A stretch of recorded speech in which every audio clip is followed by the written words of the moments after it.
when we were fighting here.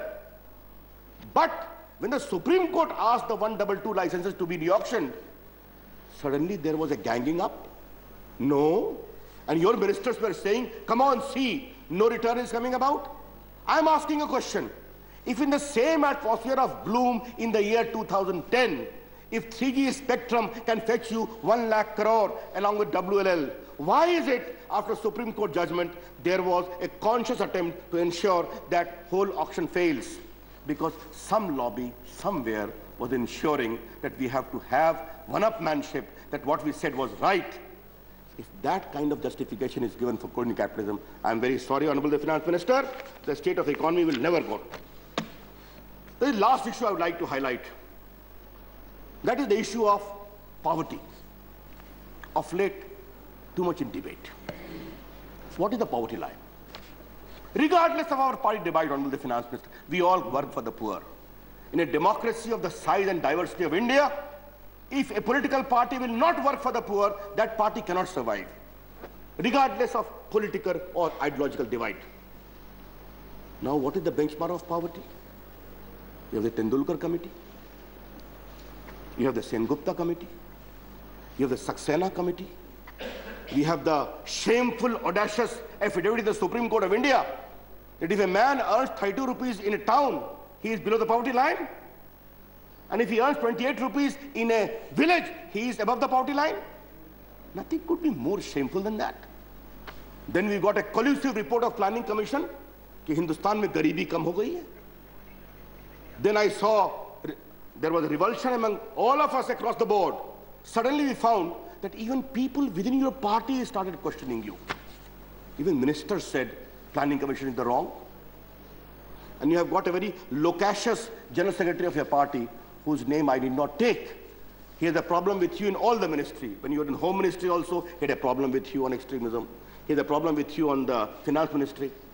What kind of policy is this? You are not able to decide? In our standing committee, we had occasion to examine the whole benchmark that the state should also be considered as to how they do with this benchmark of below the poverty line, above the poverty line. You are coming with this food bill. We'll have occasion to discuss that. Here you are saying, Garibi gir gayi hai. Waha you are claiming you will give it 70% plus. Therefore, there is complete lack of clarity. This is what I try to highlight. Honorable the Finance Minister, I have to make a very humble appeal to you. We can differ on policy. लेकिन एक मेरा आपसे बहुत विनम्र आग्रह है, मैं हिंदी में बोल रहा हूं, गरीबों के साथ उनकी गरीबी का मजाक करना हम बंद करें. Let us all stop. Let us all stop. I am translating it for you. Let us stop playing joke with the plight and misery of the poor. Come on, we are being told this is the 1 point drop in the wholesale price index. We don't take into account consumer price index. I think we can go to the footpath of Delhi and we can know the plight of the people as to how much inflation is causing a havoc. The same is the poverty line. I think it is very important, at least now, and we would like to hear from you in your reply, because the state of economy and the plight of poverty both are linked. So what is the final benchmark of your government as far as the benchmark of poverty line is concerned? Do you agree with the assessment of Planning Commission?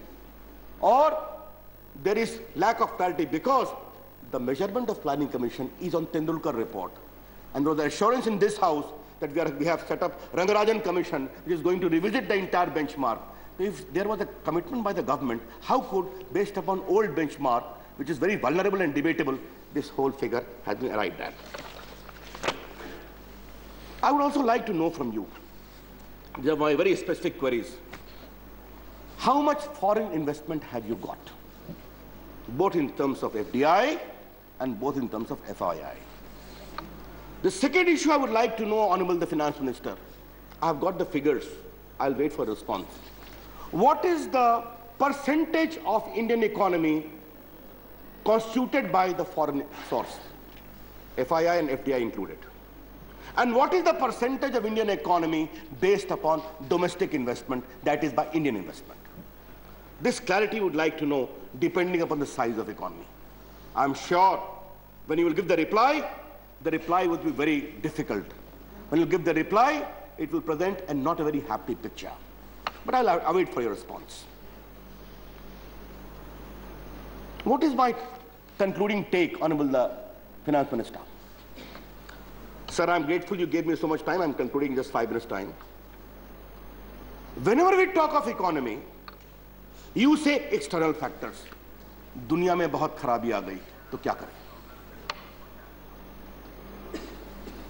अगर आपकी इजाजत हो तो एक शेर पढ़ने की इच्छा होती है दुष्यंत कुमार की। कहा तो कहा था चरागा हर एक घर के लिए, कहा तो कहा था चरागा हर एक घर के लिए, कहां चराग मयस्सर नहीं शहर के लिए। You had promised the moon for the entire town, for all the residents of town, all the household. Today, even Tim power is not available for the city itself. Forget the houses. Tim power. Honorable the Finance Minister, sir, with your kind guidance, what I'm trying to highlight. Yes, I can understand, maybe because of certain foreign factors, some problems can come in some limited areas. But how does foreign factor come to have a problem as far as decline in infrastructure development is concerned? How does the global factor come as far as financial recklessness is concerned? How does the global factor come to have an intervention as far as corruption is concerned? I don't think you can attribute them to any global factor at all. How does the foreign factor come to have a play as far as policy paralysis is concerned? And how does the foreign factor come to have a play as far as lack of trust, lack of credibility of decision making is concerned? Those are domestic problems. Those are your own problems. These problems have not been addressed. And I remember the former finance minister, obviously now he's the President of India, we have the highest regard for him, but his statement in this house, he quoted Indira Gandhi that our banking system has been so stable that it was unaffected by global scenario when the subprime crisis happened. So at one point you tom-tom your financial apparatus, and then we have a problem, you say everything is dependable because of global factors. Deputy Chairman साहब, हिंदी में एक कहावत है, मीठा मीठा गड़प करवा करवा थू, ये तो नहीं चलेगा. You have to be honest about it. The reason is very simple, Honorable Chairman. The reason is you have ill-treated India's economy. The reason is you have shabbily treated the Aam Aadmi. The reason is you have ushered in an era of gross mismanagement of Indian economy. The reason is there is lack of leadership, transparency, integrity, and commitment as far as decision making is concerned. If that is the treatment you have given to Indian economy, if that is the shabby treatment you have given to the people of India, I can only say the people of India are waiting for the final treatment to be given to them whenever elections take place. That will be the final response. I'm extremely grateful, sir, for giving me this chance.